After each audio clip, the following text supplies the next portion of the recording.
dear students, welcome back to this video again. Today we will cover chapter 12 changing times part 2 of class 4 subject EVS. तो student changing times के part 1 में हमने पढ़ा था कि चेतन दास अपने लाइफ की स्टोरी बता रहे हैं। जब इंडिया और पाकिस्तान का पार्टीशन हुआ था तब उनको अपना गांव छोड़ के जाना पड़ा था और सोहना विलेज में उनके पेरेंट्स ने मकान ले लिया था। मकान लेने के बाद कुछ समय गुजरने के बाद जब वो चेतन दास बड़े हुए तब उनके पेरेंट्स ने उनको शादी के लिए कहा था और उन्होंने शादी कर ली थी।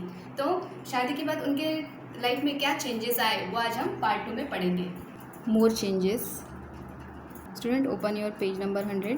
तो हमने फर्स्ट पार्ट में पढ़ा था कि अब चेतन दास की शादी हो गई है। By 2 sons and daughters were born in that house. तो चेतन दास बता रहे हैं कि उनके जो 2 सन्स थे और डॉटर थी वो उसी घर में उनका जन्म हुआ था। Time past. तो समय बीतता गया। The childrens completed their studies. तो उनके बच्चों ने अपनी स्टडी कंप्लीट कर ली थी। 15 years ago our daughter Seemi got married and move to Palwal. तो जब उनकी डॉटर बड़ी हो गई थी, 15 years की हो गई थी, सब पढ़ाई ख़त्म होने के बाद उन्होंने उनकी शादी कर दी थी और वो पलवल हो गए थे, चले गए थे। When Raju was to get married, we felt that we should get the house ready for the new bride. तो उनका लड़का था राजू, उसकी शादी कर दी गई थी। We felt that we should get the house ready for a new bride. तो हमने सोचा था जब नई दुल्हन आएगी तो उनके लिए एक नया मकान तैयार होना चाहिए। By then everyone was using bag bricks. इसके बाद सभी ने बैग जो पकी हुई ईंटें होती हैं उनका यूज़ किया था मकान बनाने के लिए। We also use them for the walls and put a lintel for the roof. तो हमने भी इस तरह की दीवारें बनाने के लिए, लेंटल बनाने के लिए, छत होती है बनाने के लिए पक्की ईंटों का ब्रिक्स का यूज़ किया था। We use marble chips and cement for a strong and fancy floor. Fancy floor बनाने के लिए उन्होंने मार्बल चिप्स का यूज़ किया था और स्ट्रॉन्ग सीमेंट का यूज़ किया था ताकि वो और मकान जो होते हैं स्ट्रॉन्ग बने और फैंसी फ्लोर दिखे। In the toilet we put pipe to take away the waste. और जो टॉयलेट होते हैं वहाँ पे पाइप लगवा दिया था कि वेस्ट बाहर जा सके। The kitchen was made bigger. और किचन जो था काफ़ी बड़ा बनाया गया था। Now Raju's wife does not use the clay chulha, क्योंकि राजू की वाइफ क्ले चूल्हा यूज़ नहीं करती थी। She stand while cooking on the gas stove. और वो खड़े होके, जैसे आज के ज़माने में सब अपने किचन में जो ऊटा होता है उस तरह पे खड़े होके वो खड़े रह के खाना बनाते हैं। उस तरह से जो राजू की वाइफ थी वो भी गैस स्टोव पे खाना बनाती थी। Look at this picture student. तो इस तरह से गैस स्टोव का यूज़ आज के ज़माने में किया जाता है और इस तरह से टॉयलेट बाथरूम अटैच रहते हैं आजकल के नए मकानों में। तो स्टूडेंट इस तरह से राजू के लिए मकान बना दिया गया था। सीइंग न्यू थिंग्स, नई चीज़ें देखना। My younger son Montu move to Delhi when he got a job there. तो जो चेतन दास का छोटा लड़का था मोंटू, वो दिल्ली चला गया था और उसे वहाँ जॉब लग गई थी। Now he stay there with his family. और वो अपने फैमिली के साथ वहीं रहता था। Suman and I stay with Montu for some months in a year and with Raju in Sona for the rest of the time. तो सुमन और चेतन दास है, कुछ समय साल के कुछ महीने वो मोंटू के यहाँ रहते थे और कुछ समय वो राजू के यहाँ सोना विलेज में रेस्ट के लिए रहते थे। On the way to Delhi from Sona we go through Gurgaon, so many big high rise buildings have come up there. जब चेतन दास और उसकी वाइफ सोना से दिल्ली जा रहे थे तो उन्हें रास्ते गुड़गांव होते हुए वो गए थे, तो उन्हें इस तरह की स्काई क्रीपर्स बिल्डिंग्स दिखाई दे रही थी जो बड़ी बड़ी इमारतें बड़ी बड़ी सिटियों में बनाई जाती है, उन्हें हाई राइज बिल्डिंग कहा जाता है। A few years ago Raju renovated the toilet and the bathroom. कुछ टाइम के बाद राजू ने अपने टॉयलेट और बाथरूम को रिनोवेट किया था। He used colour tiles in his bathroom. उन्होंने अपने बाथरूम को कलर टाइल्स लगवाई थी। Imagine spending so much money for a place to have a bath. तो इमेजिन करो कितना पैसा वहाँ वेस्ट हुआ था। I am now 70 years old। अब मैं 70 साल का हो गया था। In all this years I have seen so many changes. और इन सालों में मैंने काफ़ी सारे चेंजेस देखे। Even in my own house. और मैंने अपने घर को भी देखा। I don't know where my grand childrens will went to live and how their houses will be. अब मैं नहीं जानता कि वो मेरे जो ग्रैंड चिल्ड्रंस पोता पोती होंगे वो किस तरह के मकान में रहना चाहेंगे। I wondered what the houses are like a Dera Ghazi Khan today. तो मैं आश्चर्य में रहता था कि वहाँ किस तरह के मकान हुआ करते थे और अब। And how about all my friends where will they B.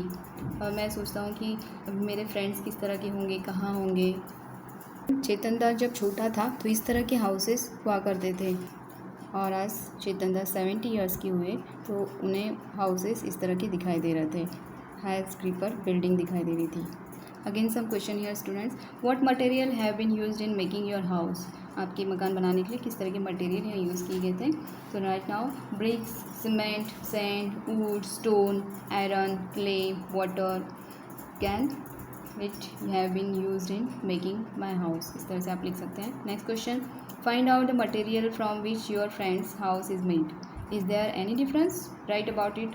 तो आपकी जो फ्रेंड के मकान हैं उनके मकानों के लिए किस तरह का मटेरियल यूज़ किया गया था, कुछ डिफरेंस है आपके घर से, तो राइट करना है आपको।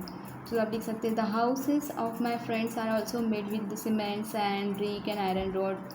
There is no different. तो कुछ डिफरेंट नहीं होता, सभी के मकानों में इसी तरह के सेम मटेरियल यूज़ किया जाता है। Next question, what kind of houses do you think Chetan Das grand childrens will live in. तो चेतन दास के ग्रैंड चिल्ड्रंस के जो मकान किस तरह के होंगे, तो आप लिख सकते हैं they will line in the sky creepers made with iron and cement. तो उनके जो मकान होंगे हाई क्रीपर बिल्डिंग में वो लोग रहना चाहेंगे। इस तरह के इन जो ऊंची ऊंची इमारतें होती हैं और वो भी आयरन और सीमेंट से बने हुए थे। Next question, where would you like to live when you grow up. What kind of house would you like. जब आप बड़े होंगे तो आप किस तरह के घर में रहना चाहोगे। Right now I would like to live in a metropolitan city. बड़े सिटियों में रहना चाहेंगे। I would like to live in a bungalow. तो बंगले टाइप के मकान में रहना चाहोगे, या फिर आप लोग अपने माइंड से भी लिख सकते हैं कि किस तरह के मकान में आप रहना चाहोगे। Next question, you had written about the things that your grand parents house was made of. तो आपने लिखा था कि अपने ग्रैंड पेरेंट्स के मकान किस तरह से बने थे। Has some of those material been used in your house. तो क्या वो उनके मकान के जो मटेरियल यूज़ किए थे वही मटेरियल आप अपने घर के लिए यूज़ किए। नेम देम, अगर किए तो नाम बताओ। तो आप बता सकते कि no this material has not been used in my house except the wooden doors and windows. Now look at the picture and fill in the table. तो इस पिक्चर को देख के आपको एक टेबल दिया हुआ है, उसे फिल करना है। What kind of work is being done by different people here. तो कौन कौन से जो पीपल है वर्क कर रहे हैं, तो उनके बारे में बताना है। जस्ट लाइक द मोजेम, मिस्त्री है जो काम कर रहे हैं घर बनाने के लिए। This is the electrician, plumber. What tools are they shown using in the picture? Write them in the given table. तो उस पिक्चर में कौन कौन से टूल्स जो औजार है यूज़ किए हुए हैं उसे देख के इस टेबल को आपको फिलअप करना है। जैसे वर्क, तो कौन कौन से वर्क कर रहे हैं, कौन से पर्सन, वो टूल्स क्या यूज़ कर रहे हैं और उस पर्सन की नेम लिखने हैं। व्हाट इज़ पर्सन कॉल्ड, उस पर्सन को क्या कहा जाता है। तो फर्स्ट हम देखेंगे मिक्सिंग ऑफ सीमेंट। तो उसके लिए टूल्स होता है हैमर, स्पैड एंड उसे मोजेम कहा जाता है, मिस्त्री कहा जाता है जो सीमेंट मिक्स करता है हैमर एंड स्पेड से। And sand, then fitting of pipe, work कर रहा है फिटिंग ऑफ पाइप का। तो देन उसके टूल्स होते हैं पाइप, कटर, पिलर्स, और उसे हम प्लम्बर कहते हैं। And third person is electrician. उस जो वर्क होता है इलेक्ट्रिकल वर्क होता है, इलेक्ट्रिकल फिटिंग का। एंड उसके टूल्स होते हैं wire, screw driver etcetera. And what is person called, so electrician. इस तरह से आप लिख सकते हैं। उसी पिक्चर को देख के आपको इस क्वेश्चन के आंसर सॉल्व करने हैं। What is being build their, तो क्या बन रहा है वहाँ। अ हाउस बीइंग देयर, मकान बन रहा है। And how many people are working there, कितने लोग वहाँ काम कर रहे हैं। About I hope 10-12 people are working there. तो एक से ज़्यादा भी हो सकते हैं। Next question, what kind of work they are doing. तो वहाँ किस तरह के वर्क किए जा रहे हैं। तो आप लिख सकते हैं engineering were supervising the work, masons were pouring the cement and roof and lintels. Some people were carrying the material, कुछ जो लोग हैं मटेरियल कैरी कर रहे हैं from one place to another. Some are operating the cranes and other machine. तो उस तरह के वर्क यहाँ आप लिख सकते हैं। Next last, how many man and women are there. तो हर डिफरेंट डिफरेंट हाउस में बनाने के लिए डिफरेंट वुमन एंड मैन की नीड होती है, तो उस हिसाब से आपको लिखना है, अपने माइंड से आप लिख सकते हैं यहाँ, जैसे 6-7 man and woman are working there. Next question, are any children working there, what are they doing. तो कुछ चिल्ड्रन वहाँ कुछ काम कर रहे हैं, अगर कर रहे हैं तो कौन सा काम कर रहे हैं। तो no children are not working there, वहाँ कोई चिल्ड्रंस काम नहीं कर रहे हैं। और 14 ईयर्स तक के बच्चों को तो वर्क नहीं करना होता है और उनका समय होता है स्टडी करने का। How much money do this people get paid daily, ask from any 3 different people. तो आपको पूछना है उन 3 लोगों को जो अगर वर्क कर रहे हैं, तो आप लिख सकते हैं usually they are paid 350 to 500 daily depending upon their work. तो उनके वर्क के ऊपर कॉस्ट डिपेंड करती है। Where do this people live, और वो कहाँ रहते हैं। तो some of them live in the tent near the construction place. तो कुछ लोग हैं जो कंस्ट्रक्शन वाली जगहों पे टेंट बना के रहते हैं। While some came from there residents. तो कुछ लोग अपने घरों से आया करते हैं। What are the material being used for making the building. तो बिल्डिंग बनाने के लिए किस तरह की मटेरियल यूज़ किया जाता है, आप देख सकते हैं wood, cement, sand, iron rod, bricks, stone, chips etcetera. Next question, try and guess how many trucks of bricks and bags of cement will be used for making the building. तो building बनाने के लिए कितने truck या BRICS या cement की जो बोरियाँ होती है वो कितना लगता है, वो गेस करना है। तो आप बता सकते हैं। साइज़ पे डिपेंड करता है कि किस तरह का मकान बन रहा है। अगर बड़ा मकान है तो ज़्यादा लगेगा, छोटा है तो कम लगता है। तो लिख सकते हैं आप about 100 bags of cement and 10 truck of bricks will be use for making house और a building. Then how do the material reach the building site. तो वो मटेरियल बिल्डिंग साइट तक कैसे पहुंचता है, by truck, handcart and any other vehicles lease them. तो किस वे से वो पहुंचाया जाता है। तो यहाँ आप लिख सकते हैं all material reach the building site bye truck, tempo etcetera. Next, find out the price of. तो इसकी प्राइस फाइंड करना है 1 बैग ऑफ सीमेंट। तो यहाँ डिफरेंट रेट होता है हर सीमेंट का। तो यहाँ लिख सकते हैं आप 265 rupees, 1 bricks 4 rupees, than 1 truck of sand, एक ट्रक रेती की जो है 5000 की हो सकती है। उसके कॉस्ट डिफरेंट हो सकते हैं, आप बड़ों से भी पूछ के लिख सकते हैं। Next, over the 60 years different material were used at different times in Chetan Das house, list this in the correct order. तो 60 ईयर तक जब चेतन दास के मकान बनाए थे तो उन्होंने किस तरह के मटेरियल यूज़ किया था, और उनके अभी ग्रैंड सन्स हुए हैं, ग्रैंड डॉटर्स हुए हैं, तो उन्होंने किस तरह के मटेरियल्स यूज़ किया था। तो वो ऑर्डरली करेक्ट ऑर्डर से लिखना है। तो स्टूडेंट, इस चैप्टर का नाम ही है चेंजिंग टाइम्स, बदलता हुआ समय। तो चेतन दास जब छोटे थे तब उनके मकान कच्चे थे, मड से बने हुए थे। तो आप लिख सकते हैं जैसे बाम्बू, मड, स्ट्रॉ, रोप्स, इस तरह के मटेरियल का यूज़ करके चेतन दास के पेरेंट्स ने उनका मकान बनाया था। Next, wood, hers, bolts, iron rods, इस तरह की चीज़ों का लिख सकते हैं। Than third, cement, sand,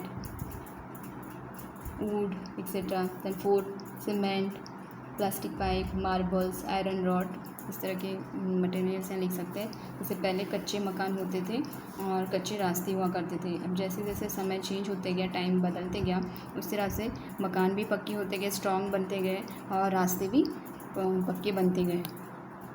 Our chapter here is complete. Now let's see new word, changing, CHANGING. Changing means marked by continuous change, means बदलना. Termite, TERMITE. Termite means viscous soft bodies and like social insect that feed on wood. Dima. Courtyard, COURTYARD. Courtyard means an area wholly or partly surrounded by walls or building, means आंगन. Vessel, VESSEL. Vessel means a craft designed for water transportation or any objects used in a container. Patila. Next, renovated, RENOVATED. Renovated means make brighter and prettier. Punarnirmit. Spade, SPAD. Spade means dig with a spade, means kudal. Spending, SPENDING. Spending means payout. Kharch. Wonder, WONDER. Wonder means be amazed at, आश्चर्य. Chip, CHIP means a piece of dried vinue drum, is tukda. Mud, MUD. Mud means water soaked soil, soft wet earth. Skittered. coated, COATED, coated means having a coating covered with an outer layer means लेपित। तो student इस chapter को समझने के लिए आपको बार बार read करना होगा और क्वेश्चन आंसर सॉल्व करने में आसानी होगी, इसलिए उसे बार बार रिपीट करो। बहुत जल्दी नेक्स्ट वीडियो में मिलेंगे। Till then bye.